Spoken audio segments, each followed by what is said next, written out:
kökləri cəmini tapın. İlk öncə sol tərəfdə x-i çıxarıq mötərizə xaricinə. X çıxılsın 14, kök altında 13 çıx x. Sağ tərəfi vuruqlarına ayırırıq. X çıx 14, x çıxılsın 1. Sağ solu ixtisar aparırıq. X minus 14-ün sıfırını, yəni x-in 14-ünü və x-lərin sıfırını. Bir kökü 14-dür, biri sıfırdır. Amma buradan alınan kökləri kökün daxilində ödəyib ödəmədiyini yoxlamalıyıq. X-in yerinə 14 yazsaq, onun təyin oblasına düşmür. Yəni ödəməyəcək. 14 onun kökü deyil. Amma x-in yerinə 0 yazsaq, ödəyən köküdür.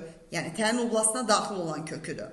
Yəni bir kökü nağdı sıfırdır. İndi geriyə qalan kökdə 13 minus x bərabərdir. X çıxılsın 1-i. Hər iki tərəfin kvadratı yüksəldirik. 13 çıx x bərabər x kvadrat çıx 2x üstə gəl 1.